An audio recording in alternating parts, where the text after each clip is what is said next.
So I thought we would do this with, I was not going to put sunglasses on or anything like that, because I think that looks cheesy when we play it back.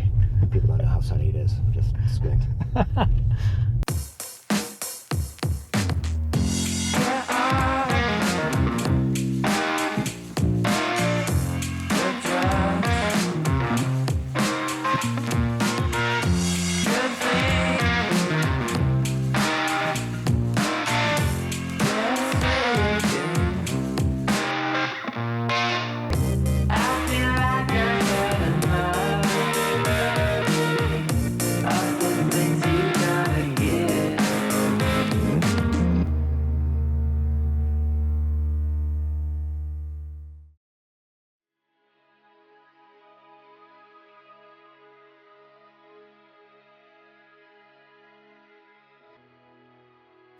You can't visit Boulder without spending some time up in the hills. So I head up with Seth Levine, a partner at the Foundry Group. His career spans venture capital investing as well as playing a variety of operational, transactional, and advisory roles. One great thing about Seth is that he's a data person and has strong insights in the emerging growth and venture world. You're a data guy, Yes, is what I've been told. I am a data guy. What kind of trends are you seeing in the market with data? Well, there's a couple things. Well, in the venture market, there are a bazillion funds out there raising money, right? Yes. And the resultant has been that there's a lot of seed deals getting done, but fewer deals are graduating into Series A. The other thing that we're absolutely seeing in the data that is really clear is that the average size across every single round is significantly higher, like 30 to 50% higher than it was 4 years ago. If that's the case, if people are putting more money in, is it going to dilute the ability to make their money back? Or is it going to look lower overall, become lower overall? I think what's happening is that more money is getting concentrated, especially as you get later into the cycle, into fewer companies, right? So I think what we're really seeing is, you might call it the SoftBank effect, because when they're putting enough money to work that it's actually skewing the figures. Okay. And you can see that in the late stage, right? So what's happening is companies are raising, so yes, they're raising more money all the way across the cycle. Probably means founders own a little bit less, but it's hard to say because valuations are also going up. Yep. But what happens is I think what's happening is the funnel is getting steeper. So there's a lot of companies raising money at the Series Seed. Yep. And then the funnel gets really sharp. And there are a very small number of companies raising a huge amount of money in sort of the later stage rounds. So net result of that would look like? I think a smaller number of winners, and Yep. the winners on an absolute basis are larger.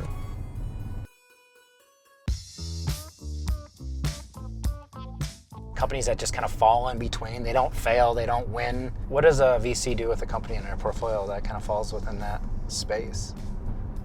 Well, yeah, that you have relatively limited options, right? You Yep. can try to put a few of them together, either from your portfolio or from other portfolios. Yep. Hope to get to a scale where either you can start growing again, or you can access capital that'll fuel that growth, Yep. or that you can get the attention of an acquirer.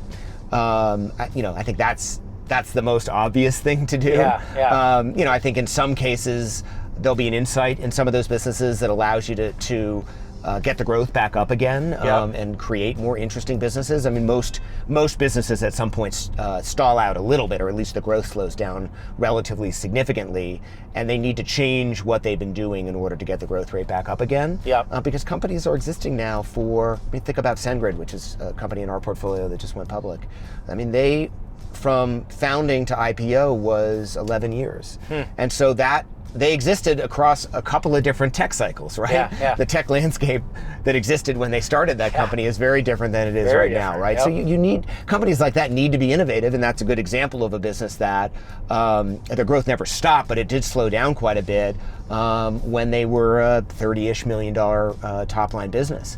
And then Samir took it over and was able to identify, in particular, some product areas, some development areas that they could apply some resources to, and that enabled them to push the product a little bit, reposition just slightly in the market, and get growth back up. Interesting. Let's go for a ride. Okay.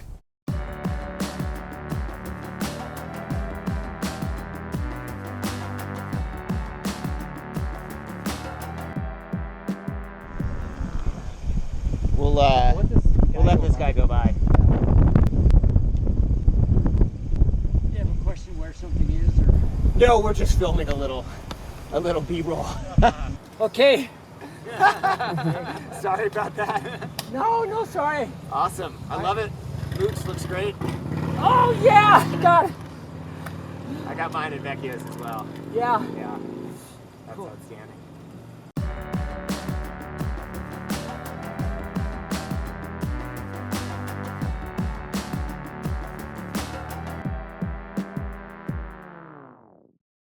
It's confusing for entrepreneurs. Right. Like, there's not like a directory where you go, or a equation where you type, this is my business, where I'm at, and here's the list of where I should go for investments. Right. So what do you do? How do you figure it out? Yeah, well, so for starters, there's a lot of information out there, right? Yeah. So you can look at businesses that had similar characteristics to yours and see who invested in them, right? Yep. Most venture capitalists won't invest in directly competitive businesses, That's- but you're looking for things that are adjacent, right? Yep. That have similar, you're a marketing software company, right? That doesn't mean you compete with every other marketing software business Right. in the world. It just means that that you sell to someone with a marketing title, for example. So start with that. Most companies have a relationship with a lawyer. Yep. Oftentimes they have a relationship with a bank. If you're going about it the right way, presumably you have a group of advisors, people Yep. that you are leaning on. Like, those are good people to ask. Okay. Hey, who should I be asking now that I think I'm ready for funding? Yeah. Right? And like, can I test my assumptions on you, and you can give me some feedback on whether we really are ready for funding? Yep. So those are the best ways of Yep. getting introductions. But we do receive cold emails all the time from people that say, hey, I know you guys are investors in X or Y. Sure. My business has similar characteristics. What do you think? Right now, in our Mm-hmm. case, we see a lot of, we see probably 8,000 Yeah. investment opportunities a year. We manage to invest in about 8 of them. So, Yes. the odds aren't super high, but we have absolutely invested in businesses that we heard from just sort of over the transom, if you will, over email. Yep. That said, I'd say the majority of the investments we've made have come from some kind of referral. Sometimes that's another venture capitalist. Oftentimes that's another CEO. Yep. Those are probably the best Yep. referrals that you can get. Someone who already is in the portfolio, who knows you, and one of our CEOs who knows you, making an intro to one of us and explaining why they think that your business is compelling. That's really helpful. But we get intros from lawyers, from bankers. I mean, you name it, right? Yep, I mean, yep. you'll send intros, right? So Right. I think that people have advisors all over their networks, if you will, and those are good people to look for introductions.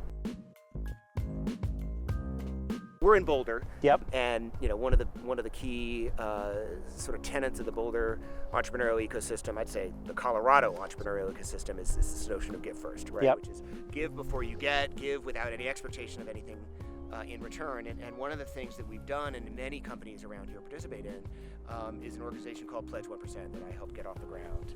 It was founded by a couple of entrepreneurs, by a few venture capitalists, by a couple people from Atlassian, basically all coming together with this idea that it's audacious and bold, but that we would encourage entrepreneurs to give 1% of their founding business and pledge it to charity.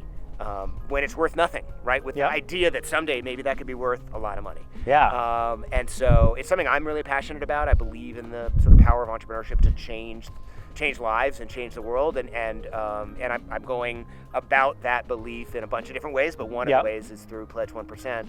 We encourage all of our companies to participate. Foundry is a member of Pledge 1%. We've given millions of great. dollars now back to the local community through Pledge 1% specifically, right? Not in addition to the stuff that So the it's four of a way us that have done. entrepreneurs can help the community. Absolutely, and I think that it's at the core is the recognition by entrepreneurs that they're not building their businesses in a vacuum.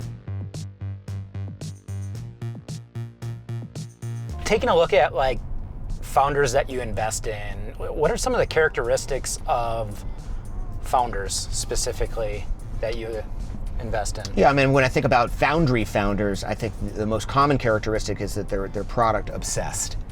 They are absolutely, they eat, breathe, dream product, and they believe they're righting some wrong, whether that's some software that should have been built for businesses to better connect with their customers, or whether that's Fitbit, who wants to help people become more healthy. They are obsessed with their product and what their product does. How about the founding team, the early stage founding teams? What are you looking for? What are some of the common traits or characteristics of those teams? I think that teams need balance, right? They need to be able to challenge each other. They need to be able to push each other. I like teams that have a little bit of overlap in terms of experience and skill set. I think that everyone operating in a silo at a business is a mistake, especially across the executive team. I think they need to lean on each other and push each other. So I think that's the most sort of common characteristic. I'd also say that we invest in people that are nice people, right? We joke about, we call it the no assholes rule. Yep. But we're quite serious about that, right? And we've occasionally gotten that wrong, but I think for the most part we've got a pretty good nose for that, and I think that's the most important thing. There's always another deal to do. If we don't feel like the founding team sort of fits that characteristic, then we won't do it. We'll move on. One of the reasons we started investing in other venture funds is that we wanted to support people that we felt were sort of doing venture the right way. So the people that are doing venture the right way, tend to be good people, right? They're people that are not. So is Matchstick one of them? Matchstick is, so we have some personal money in Matchstick. It's not a fund investment yet. But Ryan's a good example of that, right? Yep. He's a person who I think is authentic, is transparent, gives first, is entrepreneur first. I mean, these are the values that we hold most closely at Foundry, and so we initially, through our sort of personal checkbooks, wanted to support entrepreneurs support other venture capitalists that had that kind of ethos. And in some respects support, they weren't all this, but in some respects support kind of the next generation of venture capitalists. It's amazing how fast you go from the young venture capitalists and people sort of like trying to figure out whether, they can make a bet on these, 3 30-year-olds or 4 30-year-olds when we started Foundry, to all of a sudden, like, we're the older guys in the room and we're helping support kind of the next generation of VCs. So. But that's important to us because Foundry has never been designed to be a legacy firm. We've always, since the very beginning of Foundry, known that we were gonna do what we do for a period of time and then we were gonna stop. And so I think that it's important to us to find ways to help support the next generation of VC.